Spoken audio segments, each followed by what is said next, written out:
మొదటి ప్రశ్నకి అధ్యక్ష. అవును అధ్యక్ష, అవునండి. రెండో ప్రశ్నకి ఆంధ్రప్రదేశ్ ప్రభుత్వం యొక్క అభ్యర్థన మేరకు national centre for coastal research, ministry of earth sciences, భారత ప్రభుత్వం చెన్నై వారు అధ్యయనాలు నిర్వహించి ఆంధ్రప్రదేశ్ తీరం వెంబడి కోత నిర్వహణ కోసం తీర ప్రాంత నిర్వహణ ప్రణాళికను రూపొందించారు. షోర్ లైన్ మేనేజ్మెంట్ ప్లాన్ అనేది తీర ప్రాంత కోత వంటి తీర ప్రాంత ప్రమాదాలను నియంత్రించడానికి మరియు తీర ప్రాంత ప్రజలకు సంబంధించిన ప్రమాదాన్ని తగ్గించడానికి ఒక వ్యూహాత్మక ప్రణాళిక ఇది. దీని ద్వారా ఒక sustainable development, risk reduction, habitat preservation అలాగే ఇతర విషయాలతో పాటు తీర ప్రాంత కోత నివారించడానికి కింద తీర ప్రాంత రక్షణ వ్యూహాలను షోర్ లైన్ మేనేజ్మెంట్ ప్లాన్ లో ప్రముఖంగా పేర్కొనడమైంది. ఒకటి nature based solutions like mangroves, casuarina plantation, dune nourishment అంటే మడడువులు, సరుగుడు తోటలు మరియు ఇసుక తెనుల సంరక్షణ వంటి బయోషీల్స్. రెండవది దృఢమైన పరిష్కారాలు, గ్రోయిన్స్, ట్రైనింగ్ గోడలు మొదలైనవి, లైక్ హార్డ్ సొల్యూషన్స్ లైక్ రాళ్ల దిబ్బలు, ఇలాంటి కాంక్రీట్ నిర్మాణం. అలాగే మూడవది హైబ్రిడ్ పరిష్కారాలు, ప్రకృతి మరియు దృఢమైన పరిష్కారాల కలయిక అంటే కొంతసేపు నేచర్ బేస్డ్ సొల్యూషన్స్ మ్యాంగ్రోవ్స్, క్యాజరీనా ప్లాంటేషన్తో పాటు కొంత కాంక్రీట్ నిర్మాణాలతో కూడా కూడిన హైబ్రిడ్ పరిష్కారం. సో పైన పేర్కొన్న వ్యూహాలని సాధ్యాసాధ్యాల అధ్యయనాల ఆధారంగా ఇది కొన్ని సమీకృత విధానంతో చేపట్టాలి. నాగావళి మరియు వంశధార నది సంగమ ప్రదేశాల్లో తీర ప్రాంత కోతను నియంత్రించడానికి ముందస్తు సాధ్యాసాధ్యాలను అధ్యయనం చేయాలని మరియు వివిధ మండలాల్లో ఫిషింగ్ జెట్టీలు నిర్మించడానికి శ్రీకాకుళం జిల్లా యంత్రాంగం 10/9/24 తేదీల లేఖ ద్వారా చెన్నైలోని జాతీయ తీర ప్రాంత పరిశోధనా కేంద్రానికి డైరెక్టర్ను కోరడం జరిగింది.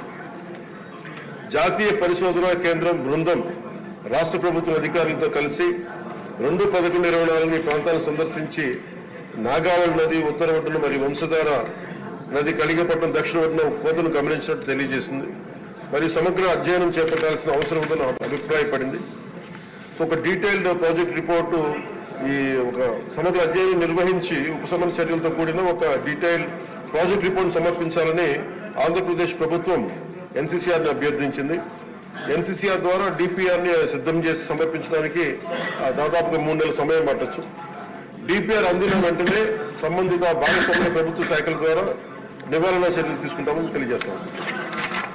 శంకర్రావు గారు, గుండు శంకర్రావు గారు. నమస్కారం అధ్యక్ష. గౌరవ గ్రామీణాభివృద్ధి శాఖ మంత్రులు, ఉప ముఖ్యమంత్రి వర్యులు సమాధానాల్ని స్వాగతిస్తూ అభినందిస్తున్న అధ్యక్ష. మా శ్రీకాకుళం నియోజకవర్గంలో నాగావళి, వంశధార 2 ప్రధాన నదులు ఉన్నాయి అధ్యక్ష. వంశధార నది గార మండలం కలింగపట్నం వద్ద, అలాగే నాగావళి నది పెద్దగనగల్లవానిపేట శ్రీకాకుళం రూరల్ మండలంలో మెర్జ్ అవుతుంది అధ్యక్ష. అయితే కలింగపట్నం ఒక బీచ్, అక్కడ బీచ్ ఫెస్టివల్ కూడా గతంలో 14-19 మధ్యలో 2017లో బీచ్ ఫెస్టివల్ జరిపి జంతువులు, బొమ్మలు అన్నీ పెట్టి చాలా సుందరంగా తీర్చిదిద్దారు. అక్కడ టూరిజం ఉంది, అవన్నీ కూడా కొట్టుకుపోయాయి అధ్యక్ష. ఈ 2 ప్లేసుల్లో కూడా సీ యొక్క మౌత్ ఓపెన్ చేయాలి, అలాగే నదులు డైరెక్షన్ కూడా చేంజ్ అయిపోయాయి అధ్యక్ష. దీనికి సైసిఫ్ వాళ్ళు, మంత్రి గారు చెప్పినట్టుగా ఎన్సీసీఆర్ వాళ్ళు కూడా రీసెంట్గా రావడం జరిగింది అధ్యక్ష. దీనిపైన ఇది జాతీయ విపత్తుగా పరిగణించి దీన్ని తక్షణమే చర్యలు తీసుకుని వీలైనంత తొందరగా దీన్ని సరిచేయకపోతే చుట్టుపక్కల గ్రామాలన్నీ తీర ప్రాంత గ్రామాలు అధ్యక్ష. అవి వాళ్ళందరూ మత్స్యకారులు, వాళ్ళు చేపల వేట మీద ఆధారపడి ఉన్నారు. వాళ్ళకి ఇంకా వేరే దిక్కు లేదు అధ్యక్ష. మిగతా గ్రామాలన్నీ అందులో మెర్జ్ అయిపోయే అవకాశం ఉంది అధ్యక్ష. ఇంకొక 2 విషయాలు మంత్రి గారికి రిలేటెడ్ అధ్యక్ష. అది మాది శ్రీకాకుళం పట్టణంలో మెర్జెడ్ పంచాయతీలు ఉన్నాయి అధ్యక్ష. దానికి ఎంజీఎన్ఆర్ఈజీఎస్ నిధులు వాటికి కూడా కేటాయించాలని గౌరవ మంత్రివర్యులు మీ ద్వారా కోరుతున్నాను అధ్యక్ష. 2 మాది పిఆర్ఐఈ డివిజన్ ఉంది పంచాయతీరాజ్ శాఖలో. అది తీసుకెళ్లి రాయచోటి, అన్నమయ్య జిల్లాలో 22లో జిల్లాల పునర్వ్యవస్థీకరణలో గత తుగ్లక్ ముఖ్యమంత్రి తీసుకెళ్లి అక్కడ కల్పించారు అధ్యక్ష. దాన్ని మాకు ఇవ్వాలి. పెద్ద ఎత్తున ఎన్ఆర్ఈజీఎస్ పనులు అవుతున్నాయి, మాకు అవన్నీ చాలా ఇబ్బంది అవుతుంది కనుక ఇవ్వాల్సిందిగా కోరుకుంటూ నాకు ఈ అవకాశం ఇచ్చినందుకు ధన్యవాదాలు అధ్యక్ష. నా నియోజకవర్గానికి సుమారుగా 20 కిలోమీటర్ల తీర ప్రాంతం ఉంది అధ్యక్ష. అలాగే వైనతయ నది ఏదో గోదావరి సముద్రంలో కలిసే ప్రాంతంలో ఈ సముద్రపు కోత చాలా ఎక్కువగా ఉంది అధ్యక్ష. సుమారు 1 కిలోమీటర్ సముద్రం వాడవరం అనే గ్రామంలో ముందుకు వచ్చింది అధ్యక్ష. అలాగే 20 కిలోమీటర్ల తీర ప్రాంతంలో కూడా ఇసుక తిన్నులని పరిరక్షణ అనే లేకపోవడం వల్ల సముద్ర పోటు సమయాల్లో సముద్రపు నీరు గ్రామాల్లోకి వస్తుంది అధ్యక్ష.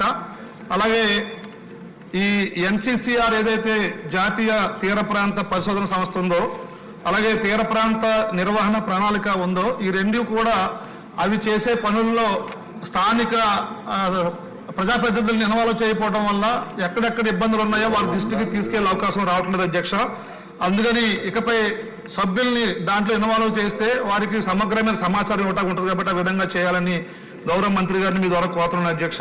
అలాగే ముఖ్యమైనది గౌరవ మంత్రి గారికి తెలియజేసేది ఏంటంటే మీ ద్వారా అధ్యక్ష, ఈ యొక్క ఓడల రేవు ఎస్యానం ఈ గ్రామాల పరిధిలో సముద్రంలో సుమారు తీరం నుంచి 15 కిలోమీటర్ల నుండి 20 కిలోమీటర్లలోన ONGC వారు ఆ ఆయిల్ వెల్స్ ని తవ్వటం వల్ల ఆయిల్ తీయటం వల్ల ఆయిల్ వారిని దానివల్ల సుమారు 30-40 పైప్ లైన్లు సముద్రం అంతర్భాగంలో వేయటం వల్ల ఆ పైప్ లైన్ల వల్ల సముద్రం యొక్క ప్రవాహము దిశ మారి ఎక్కువ కోత నా 20 కిలోమీటర్ తీరంలో ఉంది అధ్యక్ష.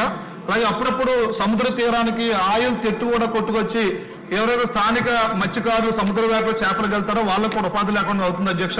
కాబట్టి మీ ద్వారాగా గౌరవ మంత్రి గారిని కోరుకున్నది ఏంటంటే అధ్యక్ష, నా యొక్క నియోజకవర్గం పరిధిలో ఉన్నటువంటి సముద్ర తీరము అలాగే ఈ పైప్ లైన్లు ONGC పైప్ లైన్ల వల్ల ఏదైతే సముద్ర అంతర్గత ప్రవాహం వేగం మారి తీరం కొట్టుకుపోతుందో ప్రత్యేకంగా దాన్ని పరిశోధన చేయించి తగు చర్యలు తీసుకుని ఈ కోత నివారణ అరికట్టాలని మీ ద్వారా గౌరవ ఉప ముఖ్యమంత్రి గారిని కోరుకున్నాను అధ్యక్ష.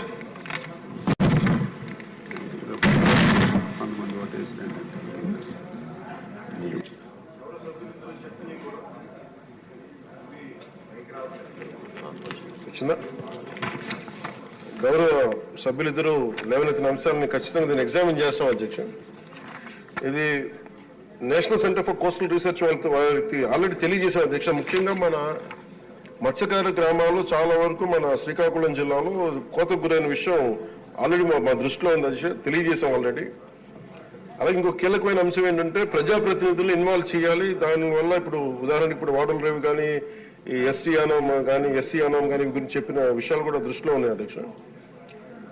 ఇది ప్రత్యేకించి ఇక్కడ ఈ మత్స్యకార గ్రామాల్లో చాలా సమస్యలకు సంబంధించి ఈ NCCR వాళ్ళు కొంత అవగాహన లేదు అని తెలియజేశారు అధ్యక్ష. ఖచ్చితంగా ప్రజాప్రతినిధులు ఇన్వాల్వ్ చేస్తే స్థానికంగా ఉన్న సమస్యలు మరింత లోతుగా అధ్యయనం చేసే అవకాశం, ఖచ్చితంగా దాన్ని NCCR వారి దృష్టికి తీసుకెళ్లి ప్రజాప్రతినిధులను కూడా దాంట్లో ఇన్వాల్వ్ చేయాలి అనే దాన్ని మేము ఖచ్చితంగా దాన్ని ముందుకు తీసుకెళ్తాం అధ్యక్ష.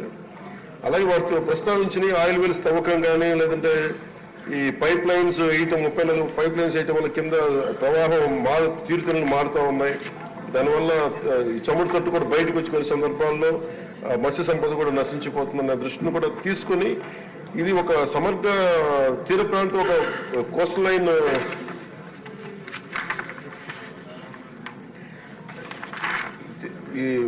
ఇలాంటి సమస్యలు ఏమున్నా కానీ దీన్ని ఒక ఈ మన రిలయన్స్ వాళ్ళే కావచ్చు ONGC వాళ్ళే కావచ్చు ఇది మేము దీన్ని ఇన్స్పెక్ట్ చేయించి దీని అధ్యయనం జరిపించి ఖచ్చితంగా దీన్ని ఒక సరైన right action will be taken sir, and that is our commitment to that. కాకుండా నేను మీకు గౌరవ సభ్యులందరూ కూడా నేను మాటిస్తున్నాను ఈ రోజున నేను స్వయంగా ఉన్నతాధికారుల బృందంతో నేను మీ ఆయా ఎక్కడైతే సమస్యలు ముఖ్యంగా శ్రీకాకుళం తీర ప్రాంతంలో సంబంధించి ఎక్కడైతే సముద్రపు కోతకు గురవుతుందో ఇది నేను అమలాపురం కానీ ఇవన్నీ నేను పర్యటించి ప్రత్యేకించి నేను ఒకసారి నేను కూడా దీంట్లో భాగస్వామ్యం ప్రత్యక్షంగా తీసుకుంటాను మీకు తెలియజేస్తూ భవిష్యత్తులో మీకు ఇలాంటివి ఏమున్నా సరే we will be very proactive అని తెలియజేస్తున్నాను. We will 100% we will address this issues. Question number 77 సభ్యులు లేనందున సమాధానం చెప్పినట్టుగా భావించవలసిన కోరుతున్నాను. ఇప్పుడు క్వశ్చన్ నెంబర్ 78 గంటా శ్రీనివాసరావు గారు మంత్రి గారు మాట్లాడతారు. ముందు